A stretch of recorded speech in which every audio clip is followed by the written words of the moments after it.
Hello and welcome to the Tuesday Tell-All. It's Tuesday, October 29th. We're 1 week away. 1 week away from the election. No more spam calls. No more of those weird texts that say, "Hi, Olivia, who are you voting for?" Like just time for that to be finished. Does anybody else get those? I get the weirdest. I get texts that are always calling me the wrong name and ask me give me a paragraph about who I should be supporting. It's kind of annoying, right? But anyways, 7 more days of that stuff. What's going on? How's everybody doing? Did anybody watch that Maple Grove Dutch Classics / points race? I mean, what a combination that was. It brought out a ton of people, ton of class racers. And then we had index class. We had a lot. It was one of them 10 pounds of stuff in a 5-pound bag type of weekends. Well, Walt, what's going on? How you doing, Walt? Happy Tuesday, buddy. Good to see you. Good to hear from you. Michael Borst, I saw him this weekend at Maple Grove. What's up, Michael? How you doing? Daniel K. Davis. It's time. It sure is time. Thanks for tuning in. Tom Gent. I saw Tom this weekend. What's going on, Tom? How you doing? Saw Tom Baker this weekend with the Duster, the D-Stock Automatic. Plymouth Deuster. Dennis Chapman. What's up, buddy? How you doing? Terry Nolan. As you all know, Terry Nolan has one of my favorite Chevys. In competition, in superstock competition. Used to belong to, Merrill Shrimpshire, I believe his name was. Bill Kennedy, what's going on, Bill? Bill had a win streak at Maple Grove this weekend, or this year that got... Bill, what was that, about 17 rounds in a row before you lost a round this past weekend in like the 4th or 5th round? You got to count that one up. Justin Graham, how you doing, buddy? Good job with it. Thanks, buddy. I appreciate it. I tried. Just wasn't driving that well. I'm not proud of that. Don't hold me to that. Anybody that's thinking about offering me a ride, one of these days or years, don't judge me on this past weekend. All right, that's all I ask. George Wright, how you doing, buddy? From Detroit, well, from Motor City, I should say. What's going on, Pete? Pete from Peaceful, Florida. What's up, Pete? Pete, I swear I saw your brother at Maple Grove this weekend because I was pulling into the burnout box and he had to kind of like run out of the way if that was him. I just remembered.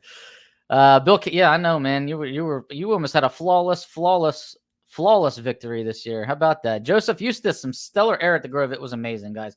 It was amazing. The comments are still flying in. Brian, cool. Thank you for the great video. Hope you get a W soon. Thanks, man. I appreciate it. I like the name too. Is James Hill awake yet? I don't know. James Hill came up from Georgia, man, and he had quite an eventful trip, I should say, on the way there and on the way home from what I heard. And I'm sure he had a good time while he was there, and he got to race in some phenomenal air.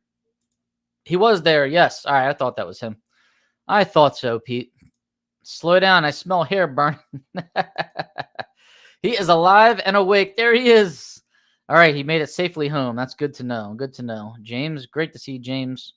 As always, good racer and very smart, intelligent dude, I must say.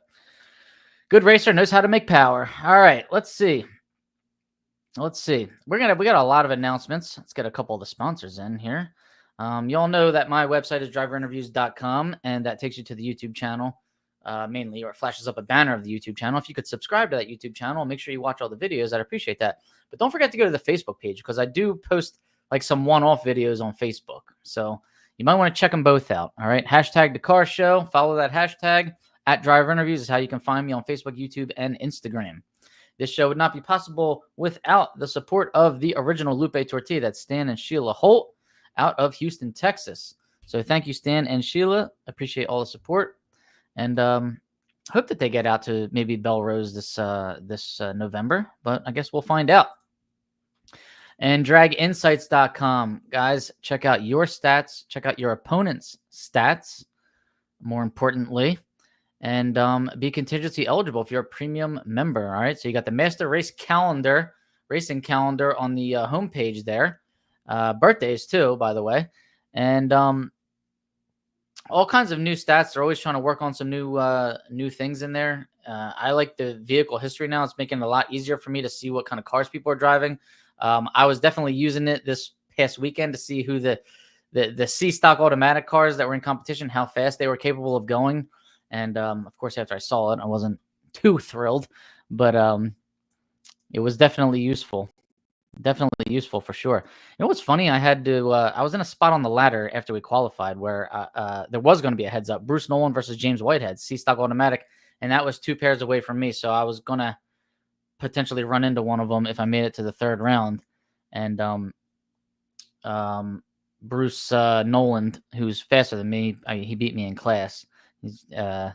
He didn't come back for 1st round, so that was like a relief. But anyways, I had to look him up and I had to look up all the other C cars while I was there. That's draginsights.com. All right, check it out. Thank you, Alicia. All right, who else is out there? Lots and lots of people. Anthony Lombardo, what's going on, buddy? How you doing? Maurice Jacques, happy Halloween. Ray Minnick, I didn't see Ray this weekend. Ray, were you not there? What's going on? I didn't see Ray or Chip. Carol Smith, sorry I missed out. Had to work. Scott Cott, what's going on? How you doing? Am I coming to Vegas? I was trying to swing it. I'm still not sure because I would have to leave early Thursday morning. It'd be one of them 5-something a.m. flights, which means I got to leave out of here at like 3 a.m., which means I got to wake up at 2 a.m. I don't know how much filming I'd be able to do once I got there. I think I would like probably collapse once I actually got to the track. So I don't know. And then I would stay till Friday night and come home. But it is, things could be decided there. It's a good, event to go to. But I'll be at Pomona. Worst comes to worst. Hockey is on. Oh, come on. Mr. Hill got the class win, the Wallies from the Indy and the Dutch. And the class final at the Dutch GTL Automatic was definitely between James Hill and Nick Scardelli was amazing.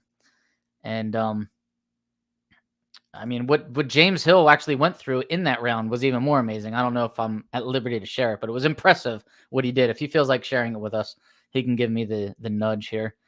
Brett Steven, how you doing, buddy? Good evening. Doug Core, what's going on, man? How you doing? Steve DeLucia, how you doing, Steve?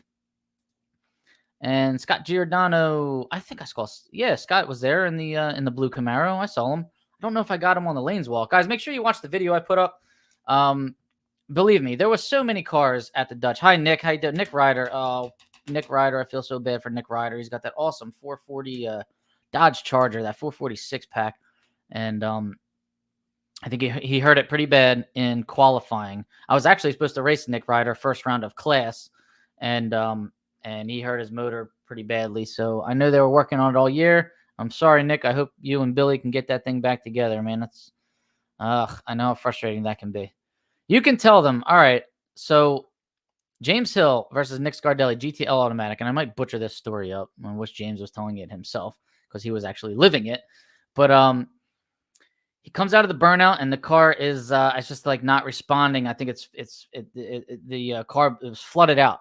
So he's trying to clean it out, can't get it to clean out. And this is the class final against a very fast Nick Scardelli. And I know James probably had this thing tuned up, to the max as well, because this was setting up to be a good one. I really wanted to film it, and of course I didn't get there in time. But James had the wherewithal. He's sitting there, he's turning off the fuel pump, trying to clean it out, turn on the fuel pump, turn it off. I think he was trying to get it going. So then he turned it off, bumped into stage, I believe, turned it back on, pushed the trans brake, shoved the throttle down, and launched the car. And he said it launched, it felt good, and wide open throttle, it shouldn't be really flooding out anymore. And he went down there, and it was a hell of a race, and he got the win. So congratulations, James Hill. Hopefully I didn't butcher the story up too badly, but very impressive, man. Very impressive. That's what I'm saying. Got to be ready to improv when you're in the car sometimes. Let me tell you, Doug Core, how about the speeds and ET of the Hemi cars? That was amazing. That's something I'm talking about as far as Facebook, because I videoed Steve Camella go down. I videoed actually the whole, like all the pairs, and I put them all up on my Facebook like one at a time. So you might want to check that out. That was cool. And they're getting like a lot of views, man. Like over 100,000 views already on just the one, and like 50,000 and 50,000 on the other two. So people really enjoy it. I know there's not 100,000 stock and super stock racers out there, and stock and super and people that probably know about stock and super stock. That's what we're trying to fix. But there you go, NHRA. If you wanted to know, I posted a couple Hemi cars and combined 200,000 views already in a matter of, when was that? Saturday?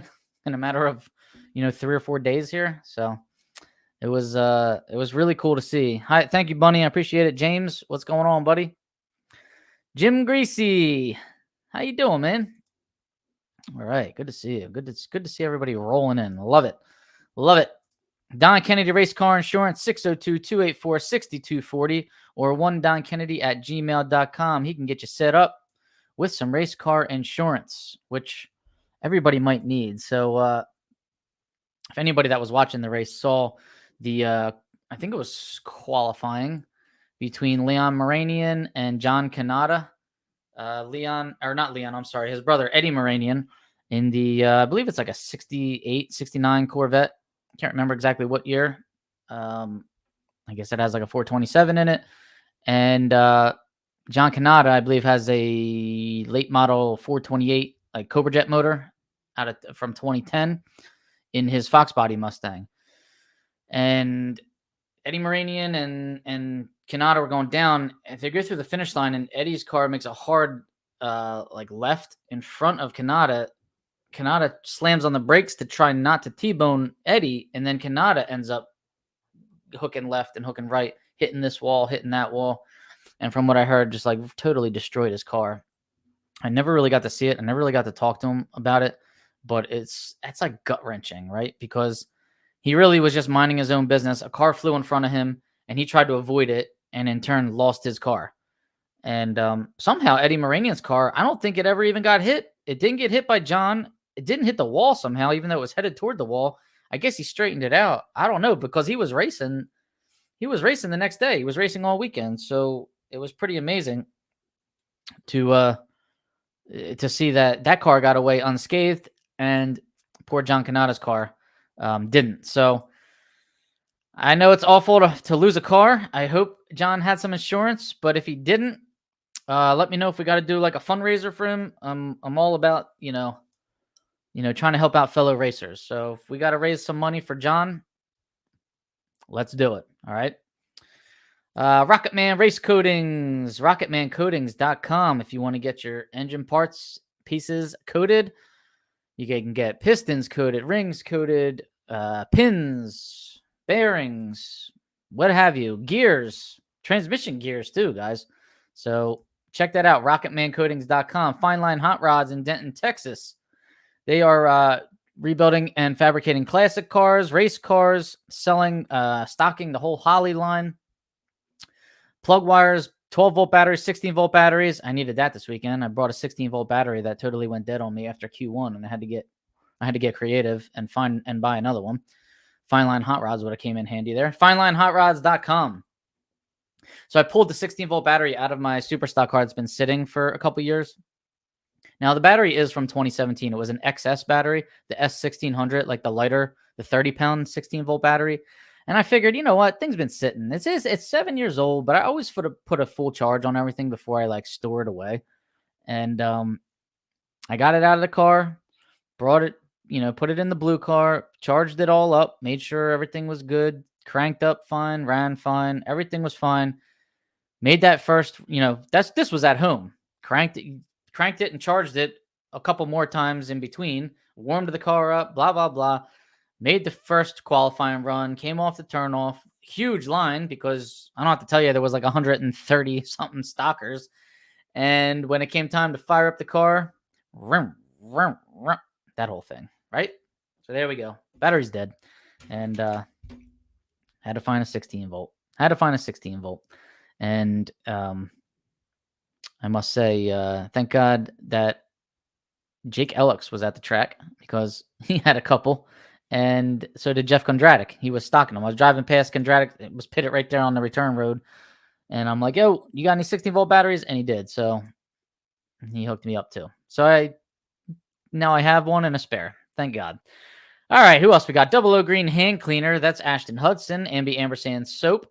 AmbiAmpersand.com. Their contingency sponsor. You can also get this on Amazon. Smells great. Leaves your hands nice and soft, even after working in the garage that whole time. So Double O Green Hand Cleaner. Smells good. Leaves you soft. Pays contingency. That's a trifecta right there. How can you go wrong? What else happened? All right. On November 3rd, this is coming up here. This is on Sunday. This actual Sunday coming up a couple days from now. We got a $10,000 to win stock super stock race at Mason-Dixon Dragway, Hagerstown, Maryland. All right. Don't miss it.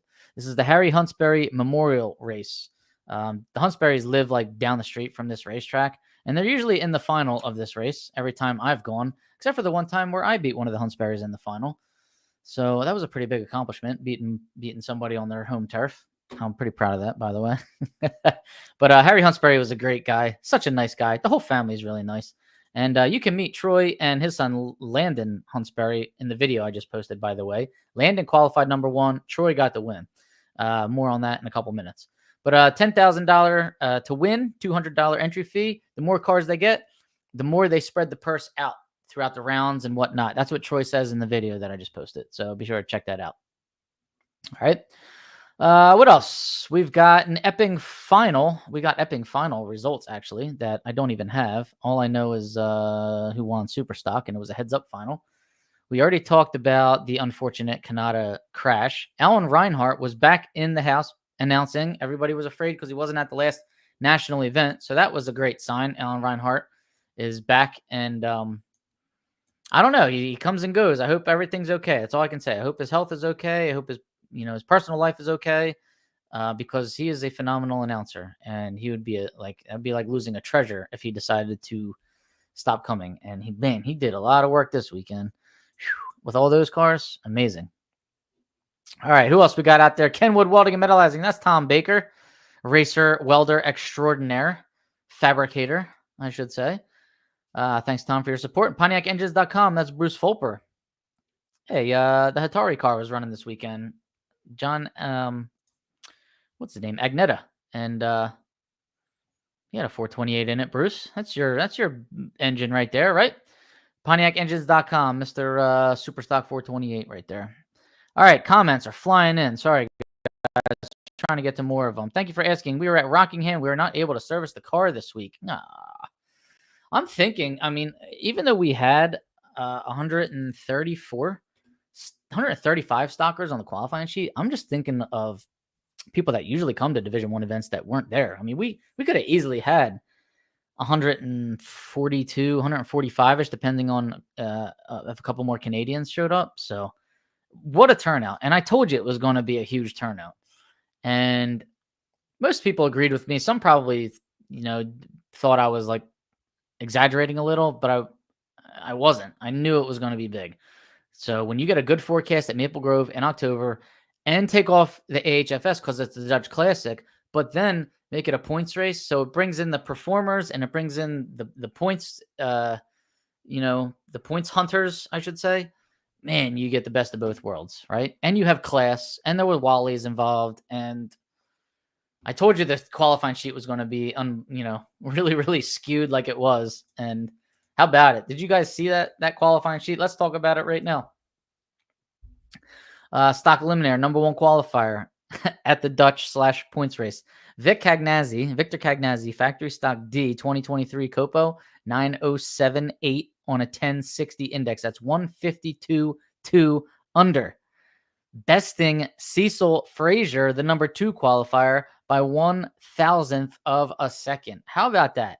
You qualify 152.1 under the index, and you lose out the number 1 spot by 1,000th of a second. That's amazing. I feel bad for Cecil Frazier, but congratulations, Victor Cagnazzi. That's really, really, that's really getting. How about it? And like I said, 135 cars in stock eliminator. We even had Ryan McClanahan from the West Coast. Like I said, we had Canadians. We had Division 2. We had some Division 3. Austin Alvey was there. I saw Steve Foley came up from Division 2. People were coming from all over. Jacques Blaze was there. I haven't seen him in a while. You know what? I didn't see Johnny Armstrong and Bruce Riley. I'm thinking of them. I thought this would have been right up their alley because Johnny Armstrong is, he's one of the best engine builders in the, I wouldn't say in the country because I don't think he lives in our country, but definitely out of Canada, I would say, right?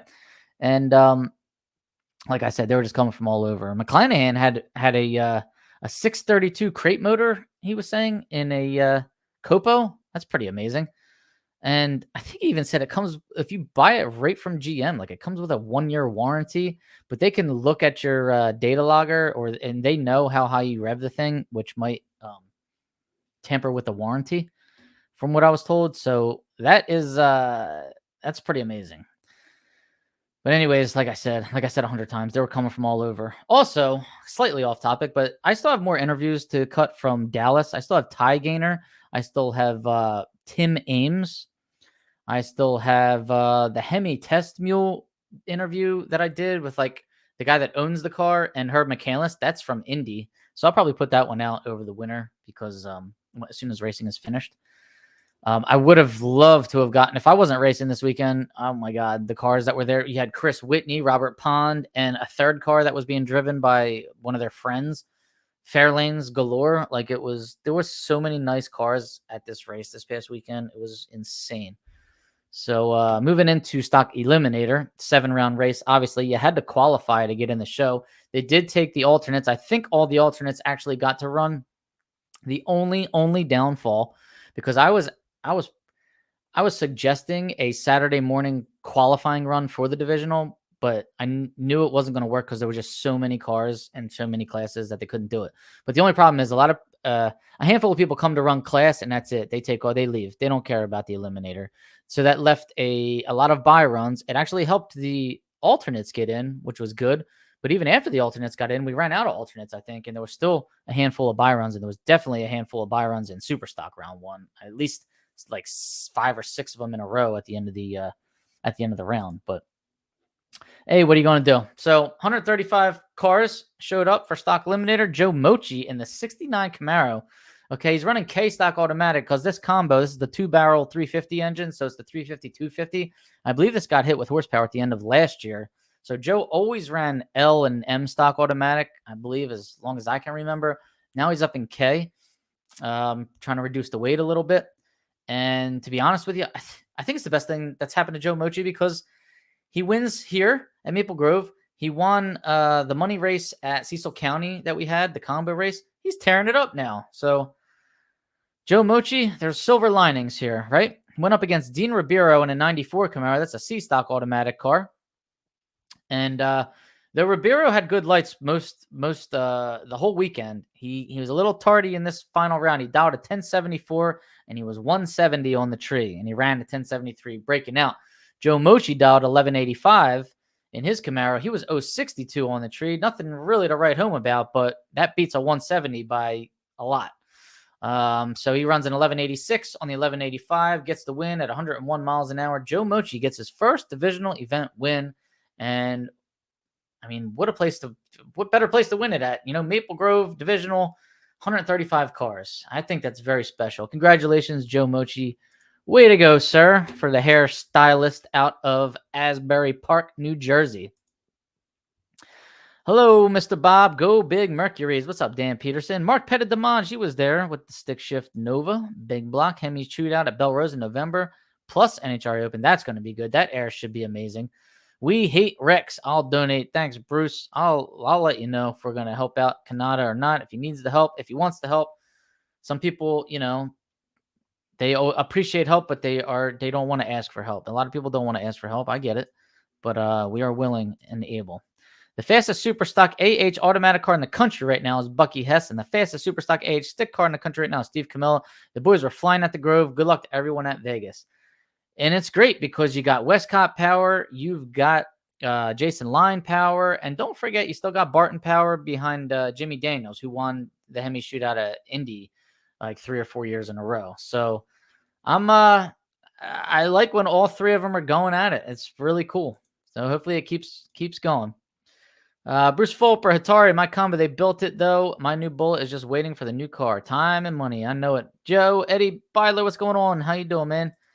Eddie didn't show up this weekend. Where was he? That was fun watching qualifying on Thursday. I'm telling you, if you came Thursday, Friday, or Saturday, you saw a lot. You even saw a lot on Sunday because we only got 1 round of stock and superstock done on Saturday. So no matter which day you came, you got to see a lot of racing for sure. So it was quite a weekend, man. I'm telling you, if I wasn't racing, I don't know how many interviews I would have tried to get. I don't know how long I probably would have had hour-long stock video, hour-long super stock video, and like 5 interviews because the cars were that good. I got my camera in one car in Steve Ficacci's Camaro for the A-stick final.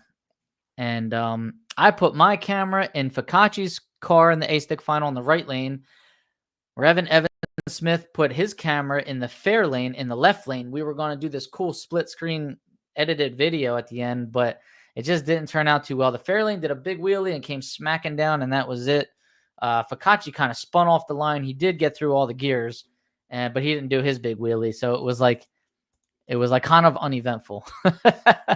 But still, you still get to see somebody rolling through the gears and speeding down the track. So it's pretty cool. Check it out. All right, let's go. Moving into super stock. I had something else I wanted to tell you, and I can't remember what it was. Darn it. All right. Number 1 qualifier was Landon Huntsberry. Number 2 qualifier was Troy Huntsberry. So father let son qualify number 1. How about that? So Landon's got the super stock J automatic, former the ex Kevin McHugh Camaro. It's a 1990 Camaro. Qualified with a 977.6 on an 11 flat index, so 122.4 under the index, 107 cars in super stock. So I told you we're going to have to qualify in stock, and I was saying between 90 and 100 super stockers, and I was wrong. We actually beat that. We had 107 of them.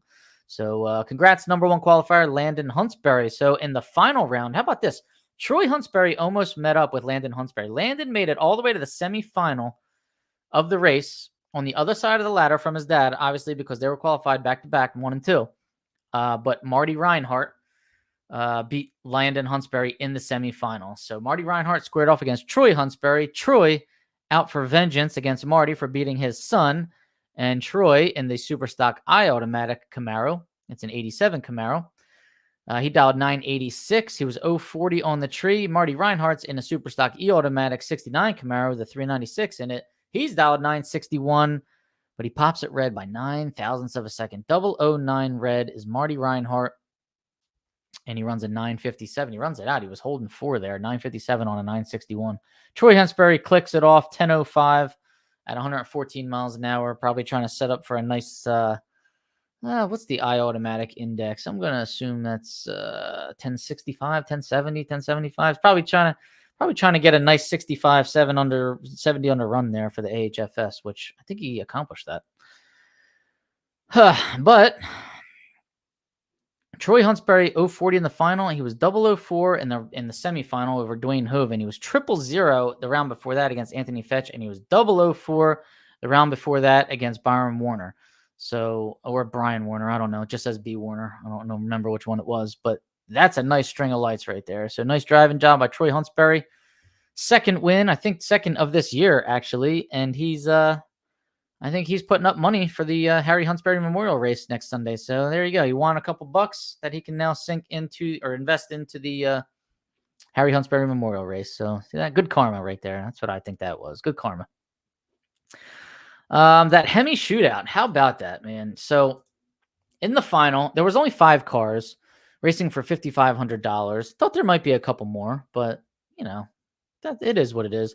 So you had Steve Camella, you had Bucky Hess, you had Jimmy Daniels, you had David Barton running the white Hemi. I can't remember. It was a Barracuda, and I can't remember whose car it was. And then there was a 5th. Who was the 5th car? Somebody remind me who the 5th car was. Fifth car. Oh, Jason Line. That's who it was. Fish stick. So Jason Line was running really well out to the about 1,200 feet, I would say, but was just kind of, I think he was just kind of, I don't think he had the gear ratios that he wanted, and he was just revving it out a little too much, and it was hurting him at the finish. So in the end, Bucky versus Steve Camella. Now, mind you, Steve Camella made a by run first round, 8:21 with a 6, which Alan Reinhart then said was the quickest Hemi pass ever, which I then posted on Facebook saying it was the quickest Hemi pass ever. But I was corrected by Dave Lay, who says no. Back in 2015, Virginia, Gary Wolkowitz made the fastest pass ever, which was like 8:21 with a 0, I think, something like that. So, and then I said, oh, well, maybe Alan meant fastest pass ever, because Camilla went 162 miles an hour and change. And Dave Lay said, no, Fastest pass ever was like back in 2010, I think. Charlie Westcott went like 162.7. So even faster than Steve Camilla. So then I was like, all right, Alan Reinhart was just wrong then, I guess. And needs access to this database that Dave had. So anyways, 8:21.6 there. Bye run for Steve Camilla. Camilla then races Jimmy Daniels in the second round and doesn't run 8:21 again, but Bucky Hess gets a bye run second round, 8:21.3. So now he's quicker than Camilla. So now the final is Bucky versus Camilla. Bucky's got the automatic, Camilla's got the stick shift. This is shaping up to be the greatest Hemi final that I've seen in a long time. I can't wait. This is like, to me, was like, Bob Glidden versus like Warren Johnson in 1990. All right. So, anyways, Bucky leaves, Camilla leaves, Bucky goes red by like 5 or 6 thousandths of a second. Camilla was doing bigger wheelies than I've really seen him do in a while. So it's not like, but Camilla usually drives out pretty smooth, front end up, maybe about 2 feet in the air at the most, and that's it. Like not crazy. But this track was so fast. The track was hooking. The air was really, really crisp and good. I think it was just hard for some of these drivers to control him. I think even Bucky said he had his shocks like tight up in the front end, and he was way up in the air. But amazing. It would have been a phenomenal final. Bucky goes red, runs 8:20 with a 0. So just misses the teens there. How about that, man? But I really would have liked to have seen what Camilla would have run. He was up in the air. He went left a little bit, started straightening it out, and then he figured, you know what? Bucky went red. I got no reason to run this car out right now and jeopardize anything, and he clicked it off. Smart move. But I would have loved for them to come back around and like rerun it. I want to see this final round. I wanted to know what Camilla could go there because he always surprises you in the final, and Bucky definitely surprised us in the final too. I mean, it was going to be amazing. All right, 18 years old is Landon Huntsberry for sure, man. Works for his dad already. You could see that in the interview. Nice to see. The 396, 325 took a beating in stock during the Eliminator. It actually did. Because who went fast? I know I raced against one. William Baker I raced against. Tom Baker. Thanks for reminding me. I raced against William Baker. What a nice guy, by the way. Never met him in person before. And I believe he had a 396, 325. And I think he went a second under in that round too. So who else did I race? TJ Boucher, which I'm not sure if I may have met Boucher in person before, but another nice guy. So, but he don't have that 396, 325. I'm just thinking about the people I raced and how they're all nice people. And then Joe DeMarzo, who's a nice guy that I had to race in the third round, who cleaned my clock. Thanks, Joe. Thanks, Goomba. Tom Maioli, what's going on? How you doing, buddy? Tom, let me know who else was running that comp. Oh, I'm sure Ralph Papora, or I don't think Ralph was driving the car. Pat Mollet, I think, was driving the car. Owns the car. So that car is an original ZL1, I believe, that they race with that 396, 325 combo.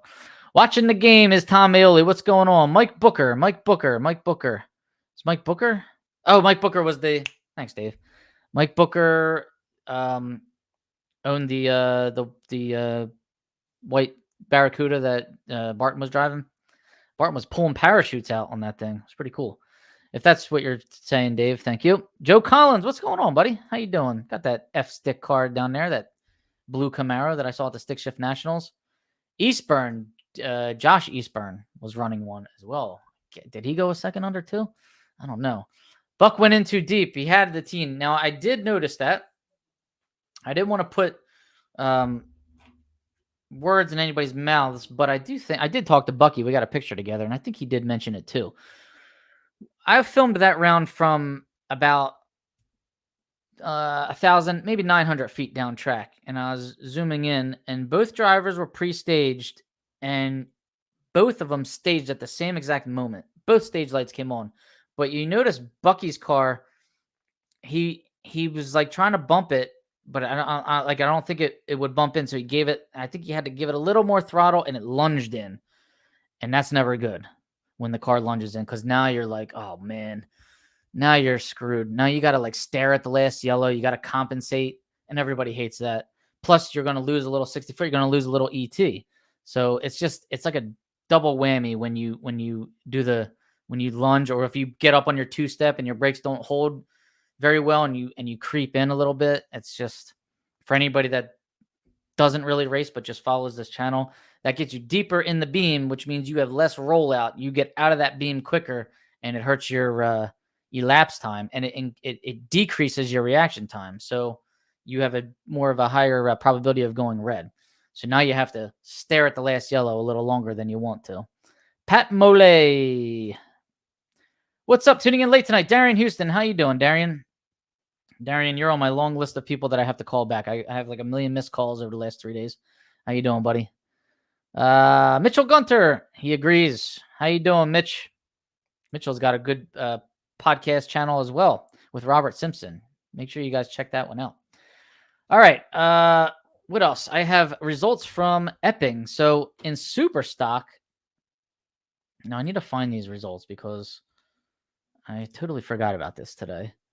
So just bear with me 1 second. But it was a heads-up final in Superstock. GTL Automatic was Nick Scardelli versus Lenny Williams. Lenny Williams runs those Buick combos in his Camaro that he has. And let's see. Do I have it? I think I do right here.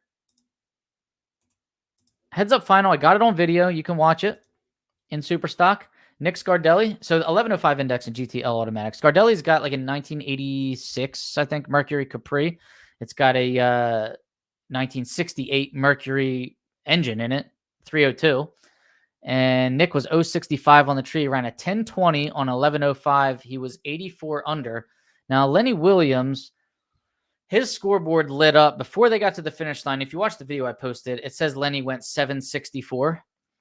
So I think there was no cause for a rerun because you could see that Nick was out in front down there at the finish line. So I think, it was obvious that Nick won the race. So I don't really know what Lenny Williams actually ran as far as elapsed time goes. But Nick Scardelli got the win. That's his first divisional event win. It was a continuation of the Epping race from earlier this year that got I guess it got a little wet there, and it wasn't safe to run anymore on that Saturday night or that Sunday night. So congratulations, Nick Scardelli. Beautiful, beautiful show-stopping Mercury Capri gets that win. How about that? There was another also that went red and ran it out and went 103 under. Eastburn, I think, went 109 under. All right, anybody that's running that 396, 325, do you think it's officially going to get hit or what? So I don't know about that. I don't know, because people said it was going to get hit earlier, and then when it was all averaged out, somebody posted that the average was really only like 87 under. So it might be safe. There are a lot of racers out there that run that combo that can get it down. I don't know how much more they can do now, but well, if they're at Vegas, that's nice elevated air right there. You might be able to slow it down, except the indexes are probably adjusted for it, so never mind. I know you're a busy man. Thank you, Darian. Sorry about that. Actually, you don't want running start. You really want to start the clocks immediately. Your ET will be more accurate when you go in deep. Well, a lot of bracket racers do go in deep, but it does increase. It speeds up your reaction time, so you got to watch for that. All right, and then we got stock eliminator continuation. Shane Oakes versus Steve Smith. That was the semifinal, and then Bill Hall, HAHL, in a AA stock automatic Camaro was the buy run. So Shane Oakes, factory stock C, he beat Steve Smith in the semifinal. Amazing that he did, because Steve was 009 on the tree, but Steve only ran 1026 on a 993. I guess he was spinning or something. And Shane 969 on a 965. So Shane got that win, and then met up against Bill Hall, and then Shane won that final round by 1,000th of a second. Let's check out those numbers here. Shane Oakes, 041 on the tree, dialed 963. Shane's got a factory stock C 2015-ish Camaro, I believe. Bill Hall, AA stock automatic, 69 Camaro. Bill dialed 1011, 074 on the tree, ran 1010 with a 7, breaks out by 3,000ths of a second. Shane Oakes was 041 on the tree, dialed 963, and ran a 966. So they said it was 1 thou. It was probably just 1 thou margin at the stripe, because Bill broke out by 3 thou. So that wouldn't have been the actual margin of victory. But Shane Oakes gets his win. That's his 5th divisional event win. Congratulations. Shane Oakes, and it was his birthday party and his father's 7. So Shane just turned 40, and his dad Pete just turned 70. They had a nice little party at the trailer, and I definitely ate a lot of food there. That's all I can say. And they had a big bowl of peanut M&Ms just sitting there. And you know what it's like to just stand there next to a big bowl of peanut M&Ms and try to resist the urge to stick your hand in that like 20 times in a row? I couldn't. It was hard. I just got to the point where I was like trying to dig out all the blue ones. Then I was trying to dig out all the yellow ones. And they probably had to refill the bowl 3 times just because of me. Anyways, did they run comp at the Dutch? Did they have a good car count? I think they did. I think they had, I know they ran comp, at least 15 cars that I know of. So yeah, I guess you would say that's a half decent car count for comp Eliminator. Maybe they had more. I can't remember. There was a round of 15 cars. I can't remember if that was round 1 or round 2 though. So I'm just going to say 15. And if it was actually 30, somebody can correct me. If you remember, Dan the Man went in and turned out the top bulb, then backed up and put the bulb back on, puts you exactly at the end of the roll at every time. And Michael Allen used to do that to me all the time. And Paul Werner when I was bracket racing at Maple Grove. And I did get to see Michael Allen this weekend. He was racing. Michael Allen comes out of retirement. I haven't seen him in a while. Driving his Firebird, or I don't know if it was his car. I don't know if he was driving for somebody else, but he just unfortunately got paired up against Justin Pasillo first round. And I'm pretty sure Justin was like 0-0 and dead on with a 1 or something. Like Justin put up like a 5,000 package first round. Like, hey, welcome back, Michael Allen. Like Michael Allen was like 20 and dead on, I think. And we just didn't even have a chance. It was kind of sad, but what are you going to do? All right. So, and I do think if I'm counting this right now, Bill Kennedy, you had 17 straight round wins at Maple Grove this year until the 5th round matchup against Marty Reinhardt. So that's amazing. That's a great job there, sir, I must say. All right. Let's see. What do we got this weekend? The Ford Performance Nationals in Las Vegas. So how about that? Ford stepping up. Let's go over the points here to see what's shaking up here. So top 5 in stock nationally, Jimmy Hidalgo Jr., 689 points, and he can claim 1 more national, 1 more divisional. Joe Sorensen, 669, 20 points behind. He can run 2 more nationals if he wants. Cody Phillips, 624. Michael Brand, 622. And Travis Booth, 621. Superstock, how about this? Byron Warner moved into first place. I didn't see this coming here. He's all claimed out now, though. He's got 6 nationals and 8 divisionals under his belt, so not bad. 612 points. He's 1 point ahead of Jeff Dona, who can claim 1 more national, 1 more divisional. I should say can run 1 more national, 1 more divisional, and cancel out a bad national or bad divisional. Logan Bellinger is 599 points. He can run 2 more nationals. Jimmy Hidalgo Jr., 591 points. He can run 1 more national. And Pete Diagnolo, 580 points. He can run 1 more national. And as far as the divisions go, I think the divisions are wrapped up, except for Vegas still has their double next week, I think, November 7th to the 10th. Is it a double or is it just a single? I think it might just be a single. Somebody let me know. I can't remember. November 7th to the 10th. 7, 8, 9, 10. Could be a double. Shane Oakes is number 1 in Division 1. 382 points. Look at that. I ended up not tied for 9th. I guess I'm in 10th. Josh Eastburn. We both have 253 points. Meh. All right. Well, I guess I could say top 10. Superstock. Byron Warner, number 1 in Division 1. Division 2, Michael Brand in stock. Monty Bogan in Superstock. Division 3 is Travis Booth in stock. Jeff Dona, Superstock. Division 4, Jimmy Hidalgo and Jimmy Hidalgo, Jr. and Jr. Stock and Superstock. Division 5 is Tim Mosbeck. Stock. Superstock is Justin Jenkins. Division 6, Joe Sorensen in stock and Ty Gaynor in Superstock. 16 years old, wins a division championship already. Who else? Actually, I don't think he's clinched it yet. If Jody Lang can still run 1 more, Jackie Alley can, Rick McKinney. So it may not be over yet. And Parker Theobald is number 1 in stock, Division 7, and Trey Vetter in Superstock. And that is not over yet either because Ryan McClanahan can run 2 more divisionals if there are 2 more divisionals happening in Vegas. Is Vegas a double or a single? I should know that. It's a single. Thank you, Brett. All right. So, nope. I guess that's it. One more chance. This is the only divisional left in the country, right? According to the schedule here on my wall. All right, season is winding down. We got two more nationals and one more divisional. How about that? Yankees grand slam. They go up 5-2. Well, they need to do something. Joe Wright, Firebird, driven by Michael Allen. All right. Did the rule change on when you can change your dial if it's wrong on the scoreboard? It used to be as long as you don't stage the car, if the tower has it wrong, you were allowed to change it. That didn't happen on Sunday. The racer wasn't allowed to change his dial after he came out of the water. The way the announcer did it, because by this time I had left. I was I was driving home, listening on the YouTube channel on my phone, and they said it was like Eastburn versus Katie Sapanik. Somebody was trying to change their dial. The way Reinhardt was phrasing it was, somebody was trying to change their dial after the burnout. He didn't say somebody's dial was incorrectly put up on the board. He said somebody was trying to change it. So I don't know what happened there. I'd have to watch it. I wasn't watching it. I was just listening to it in like podcast form on my phone. So I didn't get to see it. So if anybody else knows about that situation, let me know. And who was it? Was it Eastburn or was it Sapanik trying to change their dial, or their dials were incorrect?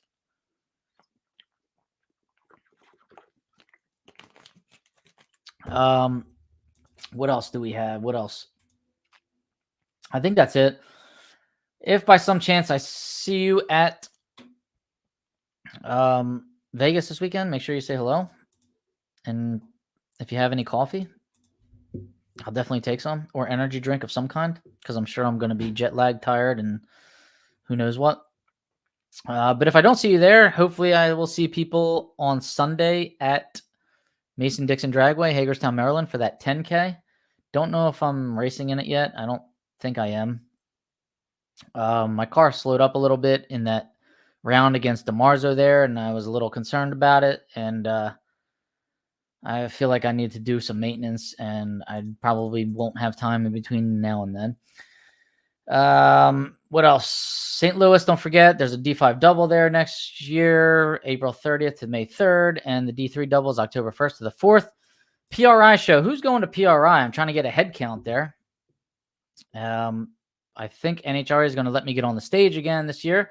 So if you're there, I could use all the support I could get, and I would love to meet you if I haven't met you yet. And we just want to make sure that NHRA knows that we have a presence there. We've got a fan base for stock and super stock drag racing. We know we got it when I post Hemi showdown rounds, and they're getting over 100,000 views in a matter of 3 days. So NHRA just needs to know that. Maybe NHRA just needs to capitalize on that. They can monetize that, I'm sure, and start putting those videos on YouTube. I don't want to give them too many ideas, though. I'll see you in Pomona too, Brett Steven. Thanks for tuning in. That's great. Are you going to be racing? Oh, that's awesome. I can see your car in person, Brett. That's a nice car. Beautiful white Mustang. 67. I'm getting tired of Reinhardt saying 67 if you say so. Every time I come up to the line. Be quiet, Reinhardt. Come on. It's cosmetic. All right, guys. Thanks for tuning in. If I forgot anything or anyone, please let me know. I appreciate it. And don't forget, national records in the National Dragster in December. Unfortunately, Wednesday turned out to be an awful, awful day to set records. So that I think Venice Perno set one, and that was pretty much it. If we were allowed to set records any day after that, or had weather like any day after that, and no headwind like you had on that Wednesday, it might have been a whole different story. All right, guys. Happy Halloween. And am I still thinking about the Carolina trip on the 23rd? And PRI is going to be the place to be this year, the 23rd. I almost forgot about that, Darian. Sorry. So I got to look into that. That is the weekend after I would be coming home from Pomona. So I got to look into it. All right. The Goblins and Witches will be waiting in Vegas. Yeah, I know. Randy Lynn still do the Halloween costume thing for the whole team? It's pretty cool. All right, guys, you have a good night. Take care. Thanks for tuning in. Thanks to all the sponsors. Be sure to like, subscribe, and share with 1 million of your closest friends. Oh, real quick, dial was supposed to be 1081. They had an 1181 for Eastburn. Well, that's not even Well, is that legit? What class was he running? E-stock automatic. What's that index? 1170. So it wouldn't even have been legal for him to dial 1181. So they had to have fixed it.